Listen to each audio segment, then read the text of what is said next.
We're doing it now. No, we are live. This is Literary Roadhouse. Oh no, I did it wrong. Sorry.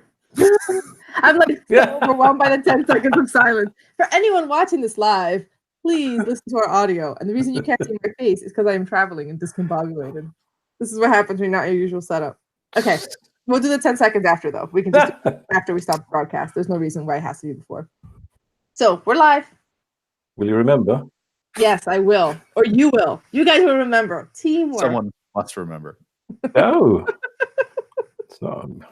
Men don't have responsibilities like that to remember stuff. Jeez. If that's really true, I will send you some ranty articles about it. Anyway, on with the show. Yeah. Guess what? This is Literary Roadhouse. One short story once a week. I'm Andy. I'm Anais. And I'm Gerald. And we're off to a weird start to discussing the story. We got it. We're in. Yeah, we're in, but in part.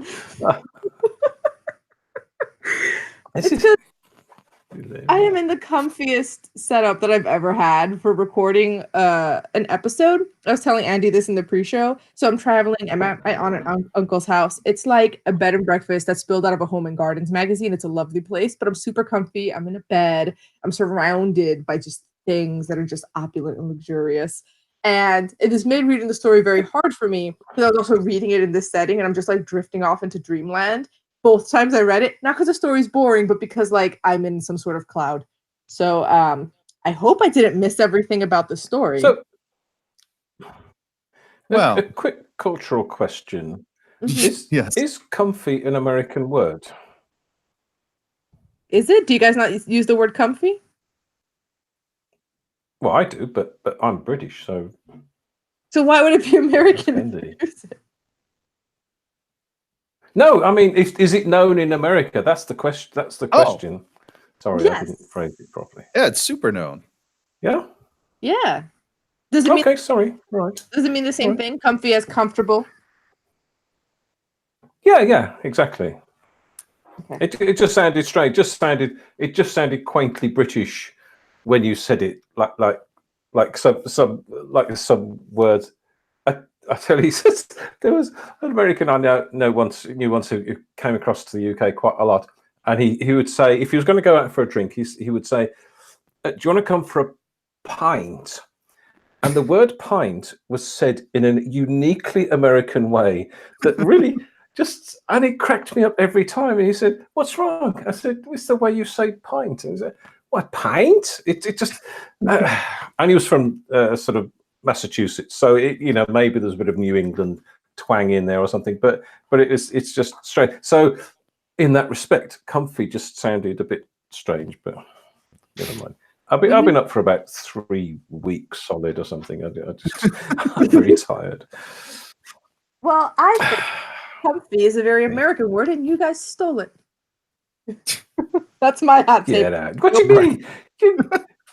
Guys, I'm speechless. America with a history that goes back about as long as my arm. Listen, Gerald. We stole it from you. Yesterday, I was in Nemours. Now, you might think that's a town outside of Paris. No, it's in Delaware. It's in a state, and it has a mini Versailles in it. So I just want you to know we have a very rich history.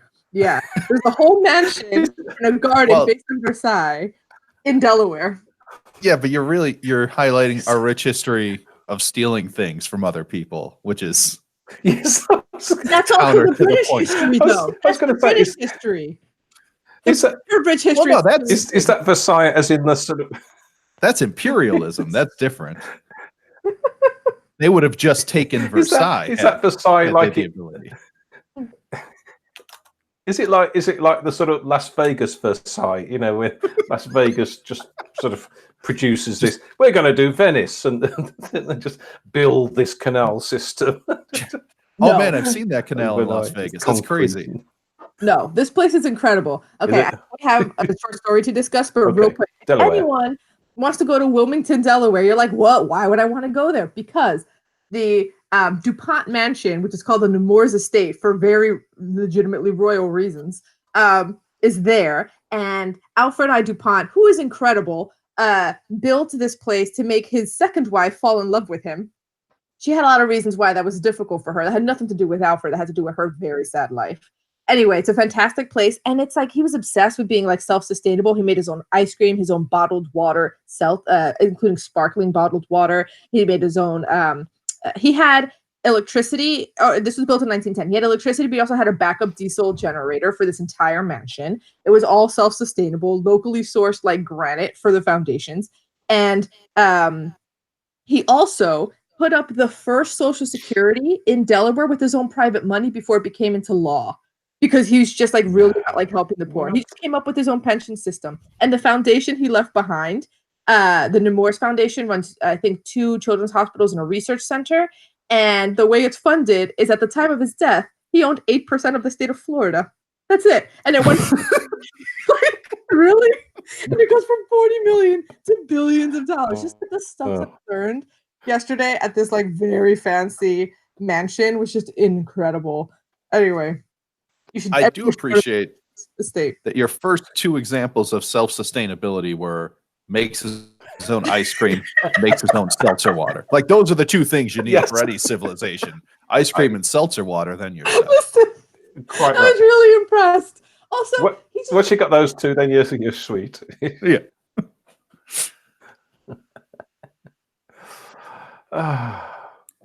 Yes, very good. Delaware. See, Delaware is one of those states that sort of, to me, it's not. If someone said, where are you going to United States, going on a vacation in the United States, where would you go to? Delaware is not the first state that would spring to mind, or the second or the third. I don't think it's one of the top 50. I don't even know where it is. Is it?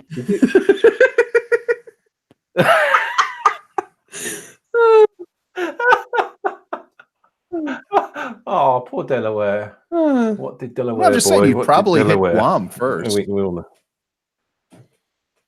Yeah, I don't know what Delaware's attractions are. If there are listeners from Delaware, please write in and correct us. But I have one attraction now, Wilmington, okay? The only other stuff there's the children's hospitals run by. Yeah. Also, he has this game room with like these huge pool tables, and there's like all these benches and chairs, and every chair has an individual pro button for ringing up the butler to get like your drink refilled, and a gun rack and everything. And then he has a vent system where you pull a chain and it sucks up all the cigar smoke out. I'm like, this man is incredible. That's good. You don't want to be just sitting in your own cigar smoke. Yeah. Also, but he was also into like new age spa stuff. So apparently Kellogg, the guy who started the cereal company of Kellogg fame, he was into. Oh, yeah, he's weird. He's weird. So he had a spa. He would go to his spa, and the first 4 days were just enemas, and then you had to sit in a quote unquote tub, but there was no water. It was just light bulbs. It was a radiation bath. It was great, but it's like light bulbs, not real radiation. Anyway, I learned a lot. We should discuss the story, but I learned a lot. You Americans are weird. Yeah. Hey, speaking of opulent neighborhoods, how about Topeka, Kansas? Yes, Topeka, Kansas. What happened there? I don't know. I just didn't expect a bunch of McMansions in Topeka. Maybe I don't know as much about Topeka as I thought. There's McMansions everywhere. Okay, I guess that's the point of a McMansion, is they just pop up. And they only pop up in unexpected areas that you don't think are rich. That's the other point. Yeah, like Topeka. Yeah, there's no McMansions in the Hamptons. There's actual mansions. Right. Gerald, do you know what a McMansion is? Nope. Oh, it's the McDonald's version of a mansion. Mm-hmm. Can you elaborate further? Which is? Yeah. So if someone comes in, like this is a sign of new money, right? Mm-hmm. They're like, oh, we're rich now. Let's just slap a giant house together with goofy prefab nonsense.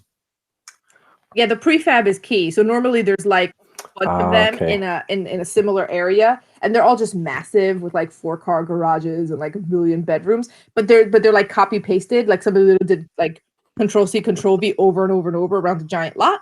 Put in some lanes between them, like Maple Road, Oak Lane, and then have a McMansion.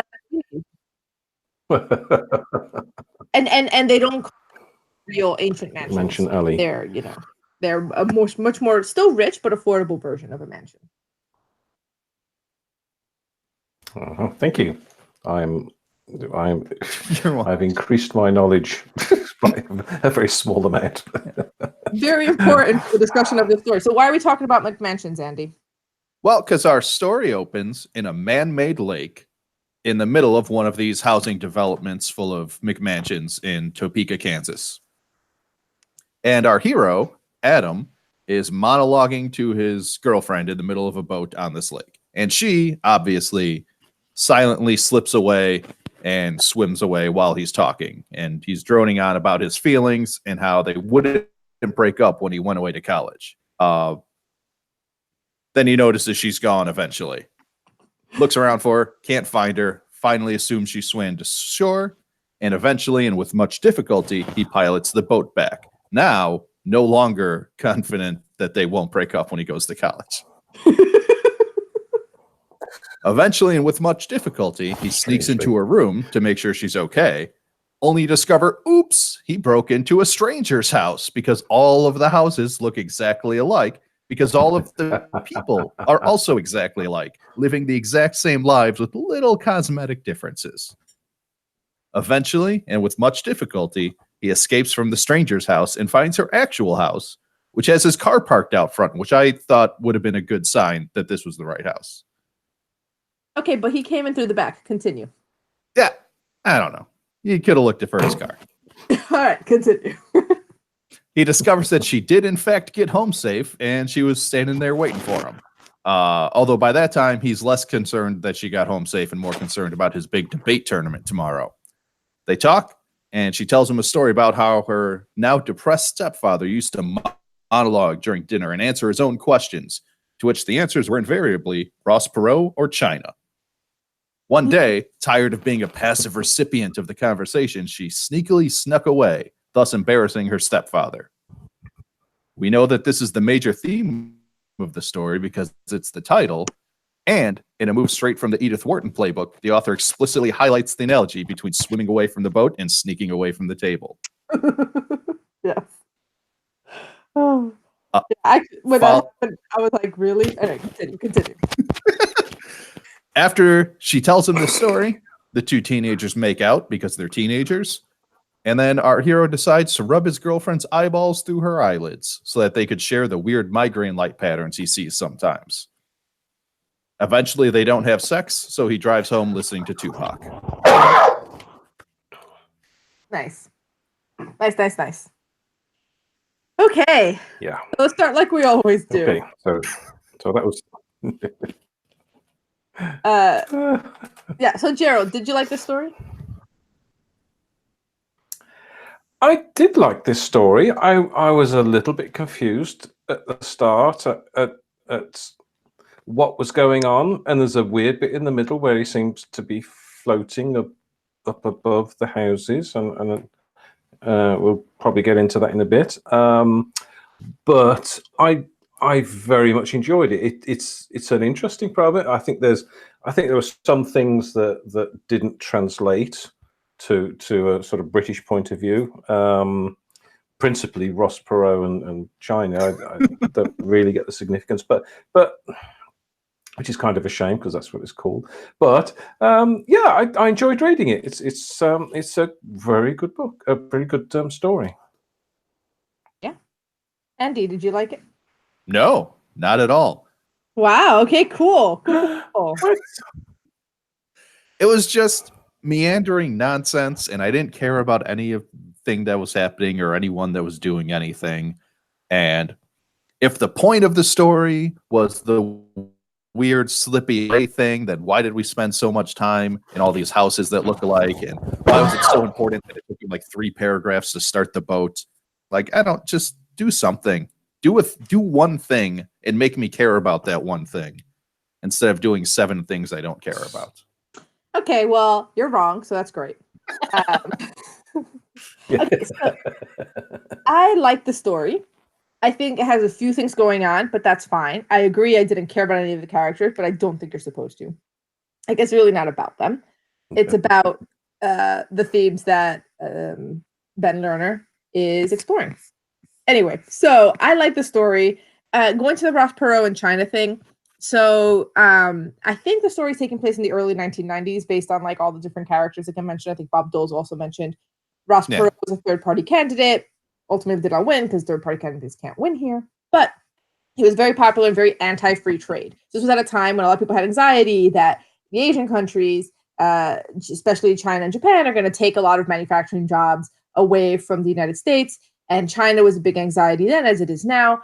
And Ross Perot was very much like, oh, if we have free trade, there's going to be, his whole thing was like a giant sucking sound. It's going to suck all the jobs out of America. So here's her stepfather who made his money in the manufacturing industry, who's like, China. So anyway, I don't know. That's where that's all coming from. But the thing is, I wasn't clear if he doesn't like Ross Perot or if he's just talking about Ross Perot's ideas. I can't quite recall. Because it would seem to me if he doesn't like China, he should like Ross Perot. Or I don't know if Ross Perot was a little different on China. But anyway, I can't remember all the particulars of policy. I know he was really against the free trade agreement with Mexico. So we're saying that there's a clear parallel between Amber slipping away from her stepfather and Amber slipping away from Adam, the main character, because the story tells you that there's a parallel there. A full minute after you know this. Yes. Okay, so what is the significance of that slipping away? What did you read into that?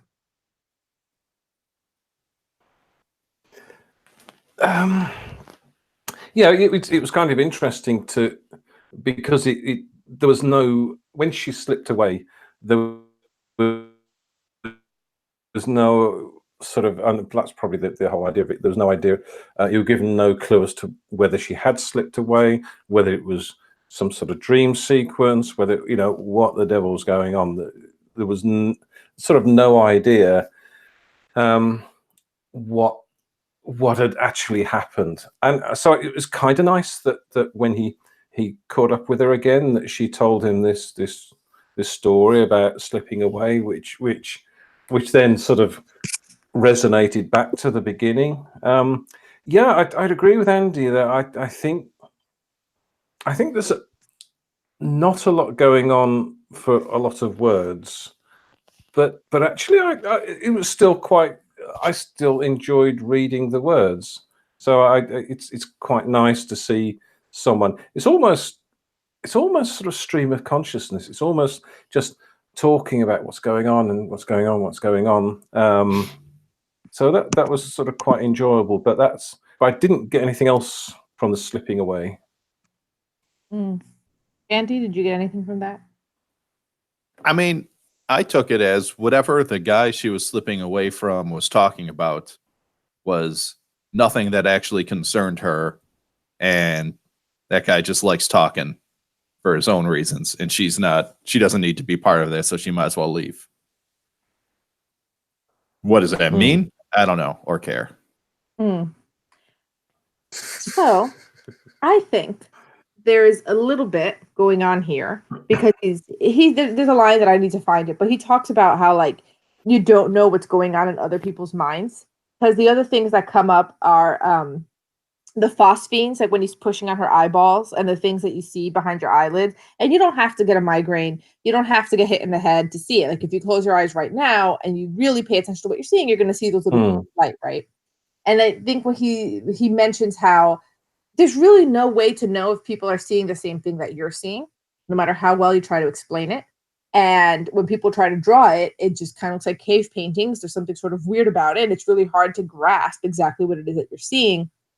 So I wonder if there's a little bit of how that ties into, here is Adam in a boat trying to tell his girlfriend, who he clearly doesn't care about that much, that they're totally going to keep dating and trying to reassure her with a big emotional speech. Meanwhile, in her mind, it is unknowable to him. She doesn't care. And she slips away. Like, this should be one of the most important conversations to a teenage girl in a relationship with her boyfriend who's going to college. This is what most college kids are wringing their hands over. And she doesn't care. She doesn't care at all. I think there's something about that. Especially when I try to tie it to the sameness of the McMansion houses, I think it's a little bit like on the outside, there's a little bit of a copy paste with a few cosmetic differences. you would think here's a teenage couple, Amber should really care about this, but you don't really know what's going on inside. I think there's a little bit of that. Like, he floats up above, he's seeing all of these McMansions, everything looks more or less the same, all these people look more or less the same, but like, he doesn't really know how other people are interpreting this. He's looking at the same McMansion scene as someone else, and he's having a completely different impression of it. Let me find that mind line, because I think for me that's the actual thesis of the story, not the parallel. Good. Yeah. Because that would have been a dumb thesis. Where's this mind? How come it's not highlighting very well in the New Yorker when I look for it? Oh, here it is. So he tells her about how when people tried to draw the phosphines, the drawings look strangely like those cave paintings, the oldest art. He hoped she liked the poetry he made out of it, how he wanted her to see what he saw and to imagine seeing with her or as her the world's subtlest fireworks announcing the problem of other minds. So like these little lights behind someone's eyeballs, this is like at its core the perfect way to highlight the problem of other people's minds, the unknowability of what's happening in there, right? I think it even sort of happens with the stepfather. She slips out. The stepfather is oblivious. She goes over to her mother. Her mother and Amber start kind of like giggling together. And his initial reaction is kind of rage. He's super pissed when he feels like, oh my God, they're making fun of me in a very nasty way. But then she just holds a smile. She just communicates enough for him to diffuse the situation. And then he's able to laugh too, the stepfather. It's what's going on in that mind. Are you guys being like vicious against me? Or is this a joke that I could also be in on with you? I think that's what keeps coming up. And I think the way that the story is written also supports that, but we'll get there in a bit. Have I convinced you guys at all? You've certainly convinced me. I took very little convincing, but at the core, the story wasn't written in a way that made me care what was going on. Why do you think why is that so important? Well, caring about the plot or the action. So when you say you didn't care about what was going on, you're saying you didn't care about whether or not he got out of the house, the house he shouldn't be in, or he didn't care about the relationship? Yeah, no, I feel like if a story doesn't hook me in being a story, then why should I bother paying attention to the author's message? Like, tell me a story first, and then you can discuss, the problem of other minds. If I wanted to just discuss the problem of other minds, I'd read a philosophy text. You wrote a story. Tell me a story. Gerald, do you agree with that, or are you more forgiving? I certainly used to agree with that wholeheartedly, and I needed the story. I needed the start, the beginning, and the end. But actually, the more I read of these things, and we're at 164 of them now, I'm actually more forgiving, and I'm quite happy to read some, as long as it's enjoyable to read in its sort of basic sense, so that as long as it's not difficult to read or with clunky or obscure words or sentence construction or someone being clever, and like, I mean, I know we're going to talk about dialogue, so this is a little bit like that, because and there was a bit in the middle where it wasn't obvious that she was talking. So when she started telling the story about slipping away from her stepdad, it wasn't clear to me that she was talking, and that it was her telling that story. So it was sort of kind of strange. But I'm quite happy to read something that's entertaining. It doesn't necessarily have to be a story you watch. I've said that, and then next week I'm going to go, it's got no story. This is terrible. Yeah. Because last week we read 3 Friends in a Hammock that also had no story. And I believe, Andy, did you hate that one, or were you more forgiving? No, I hated that one too. Okay, you hated that one too. So that's consistent. Yeah. So I'm the inconsistent one then, because 3 Friends in a... Huh? What? Sorry, Joe. No, carry on. Yeah, I'm saying I'm the... No, it's okay. Because last week, I couldn't tolerate the lack of story too much, even though I appreciate what was being said. And this week, I'm tolerating the lack of story a lot more. And I'm wondering why that is. And I wonder if it's, at the end of the day, if you're writing a short story, and this one's really short, right? It's around 4,000 words, I believe. If you're writing a short story, you can get away with a lot. Actually, I was at BookCon on June 1st.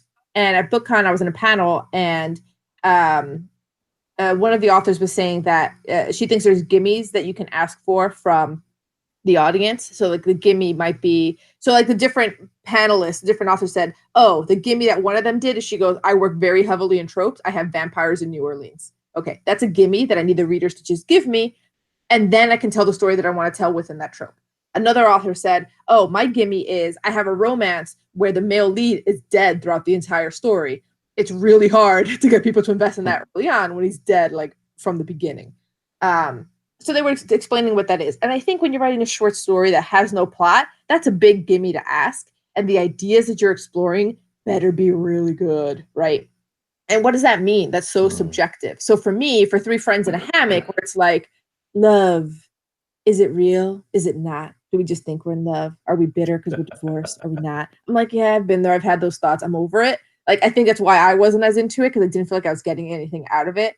Whereas maybe with this one, you know how like normally when people talk about McMansions and stuff, it's that disaffected, like, oh, the suburbs suck story, like the American Beauty type of thing. I'm depressed because of sameness. Where here, it's not I'm depressed because of sameness. It's just like you don't really know what the from the outside what's inside, right? Like there's the mind thing, which is more interesting, and I liked a little bit better. The discussion of the phosphenes I liked a little bit better, and I think that's it.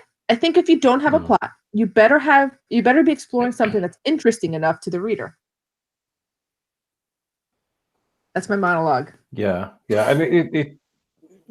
I just slipped away for a moment there. Yeah. It's I think it's there's not much meat on this story. I think that's an issue. That it's and they're all a bit sort of pathetic and too into themselves, and so yeah, they're pretty unlikable characters.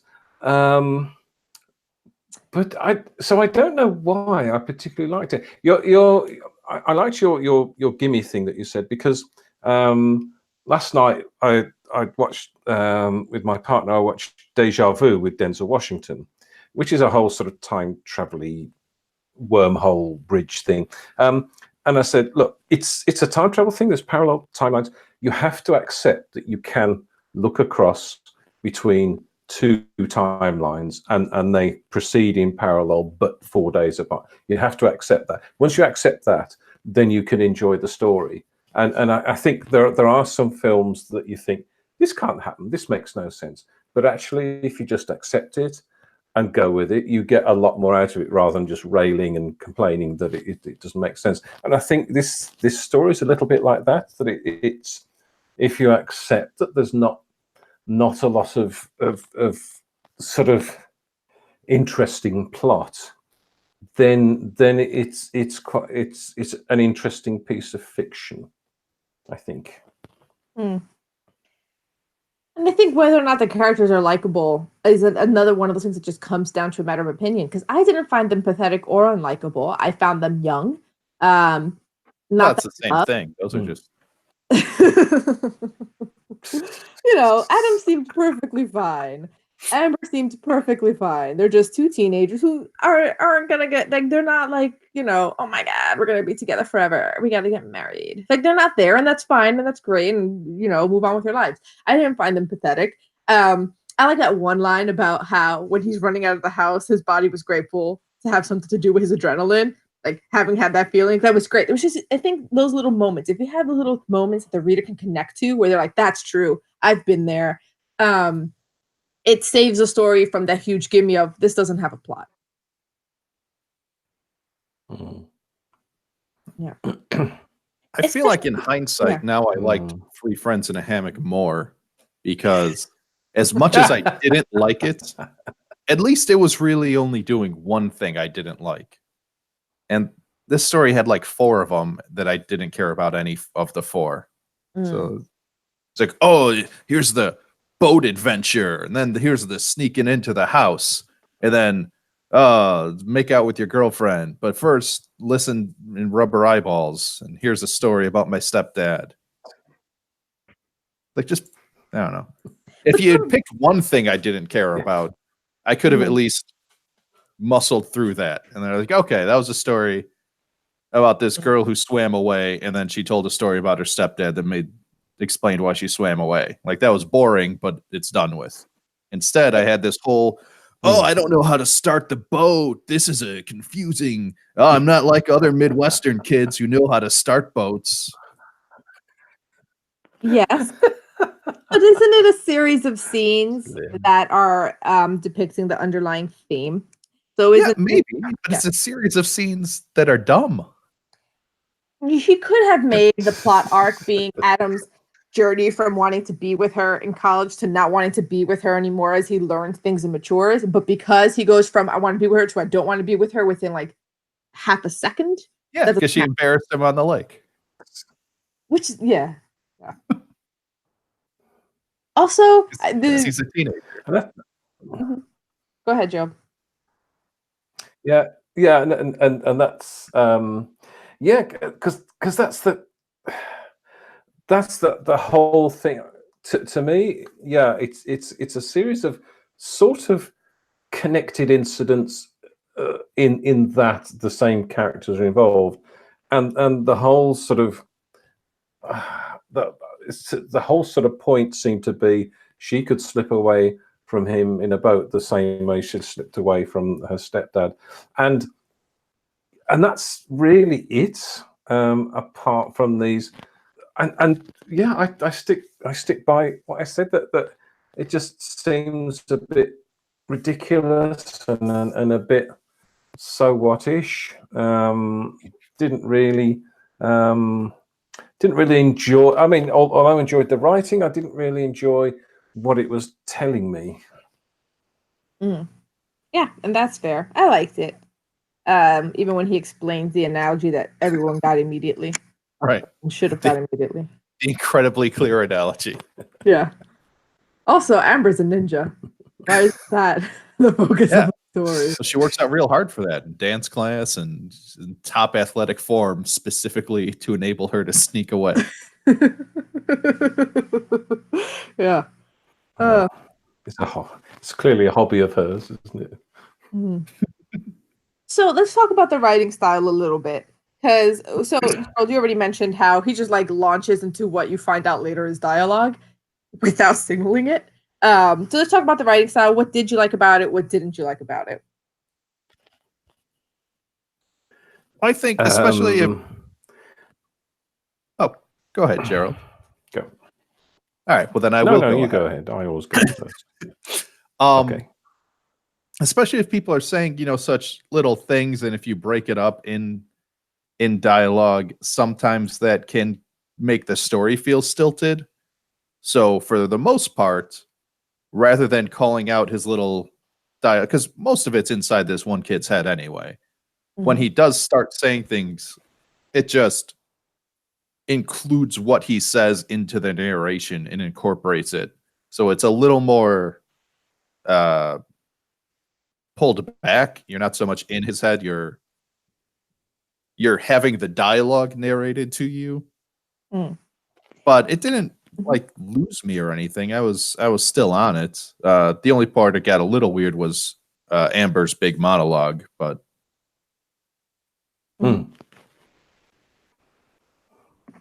Gerald? Yeah, I see. I generally don't mind dialogue that's not signaled and not with speech marks and things.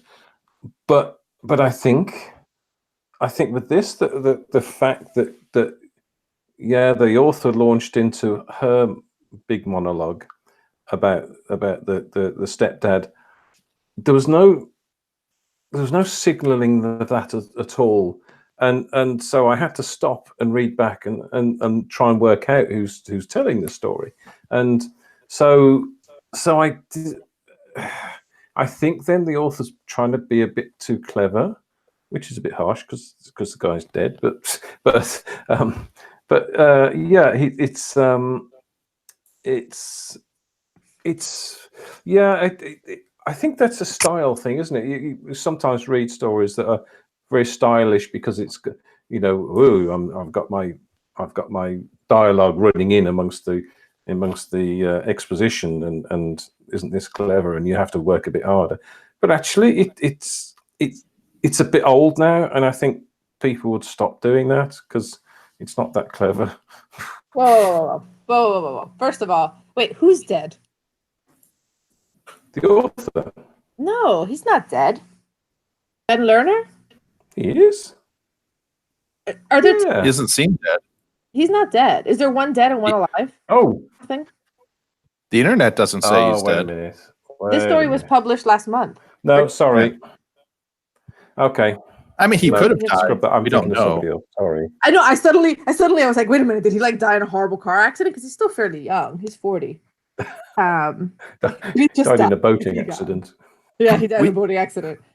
To be fair, we don't know what happened this morning. That's true. We're assuming a lot. We are assuming. It's me. It's me. Do you confuse him with someone else or something? Or Gerald had him killed. Yeah, because because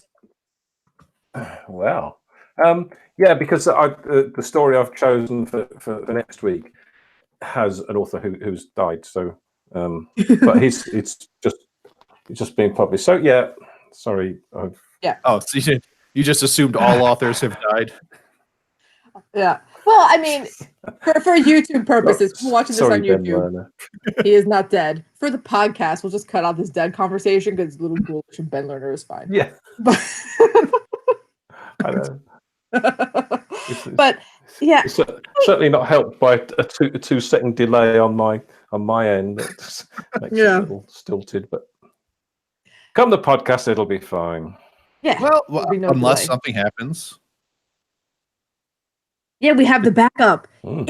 Ben Lerner, God forbid, should have some horrible accident. We got there first, guys. Anyway, that's horrible. Very ghoulish. YouTube. Well, no, they do that a lot for celebrities on the news, right? That's true. Like they've had an Abe Vigoda piece recorded every year for the last 30 years. Yeah. So we're basically a huge media company now. Yeah. So, yeah. I don't know. I strongly disagree. I thought the writing style was very effective for the kind of story that it is. I really liked the way that, so it's this new modern trend. Like, I think when we read modern stories, more often than not, the point of view is this very close third, right? It's in third person. It's on Adam's shoulder, right? Like, you're not in his head. He's not saying I, but everything you learn is from his perspective. You never learn about Amber outside of how Adam sees her. And because of that, it's almost like, since it's not giving equal weight to the characters, it's very much about Adam, what he's learning, and his sort of like very quick journey. Like, if you were going to argue there's a plot, it's how Adam is like a little more mature now and totally cool breaking up. It's a bit of a stretch because he gets there in 5 seconds. But, the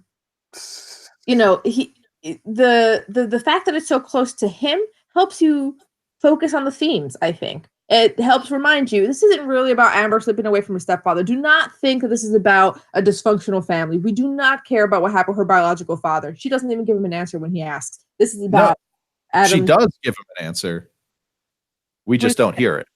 Oh, we don't hear it. Yeah, exactly. Yeah. It doesn't matter. Do not get distracted by any of this other stuff. Because it's very easy to get distracted. Like, oh, dysfunctional family. Oh, mom who's getting slowly drunk in the kitchen, staring out the window. Like, it's very easy as readers. We're trained to be like, oh, here's the plot. No, do not get confused. And I think the writer was very effective in keeping you focused on the theme. And he had some nice turns of phrase that I enjoyed quite a bit. Name one. Share one with us. I had shared one earlier, which is, I like the thing about the mind, the way that he talked about the scenes that he brings in the cave drawing.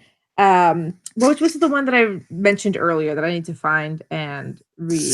The whole thing about Midwesterners and how they have that innate ability with mechanics. Like, I like that. Oh, the grammar line. That line stayed with me. Let me get it real quick. Where he's talking about how all the pictures more or less look the same in these houses. And they would all belong to the same grammar of faces and poses. Faces and poses. That's a lovely way to explain the fact that everyone here even kind of looks the same, right? The same grammar of face. Everyone poses the same. Everyone's more or less doing the same kind of pictures, right? That was lovely. The same grammar of faces and poses. You're just moving around verbs and nouns, right? Yeah, I liked it. He had very clever ways of saying things that I enjoyed. I'm not saying I didn't enjoy his writing. I did enjoy his writing, and it was just that one bit, and I don't know why modern writers do this thing with hiding the dialogue in the exposition. I don't.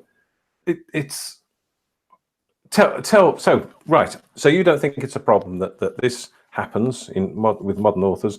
Why do they do it? I think, like I was saying, it's a focus thing. It keeps you really, really focused. If you give Amber dialogue, literally what she's saying, she takes on an importance that the story is not about. And if I was going to be uncharitable, it's a little easier to just tell you what this is about.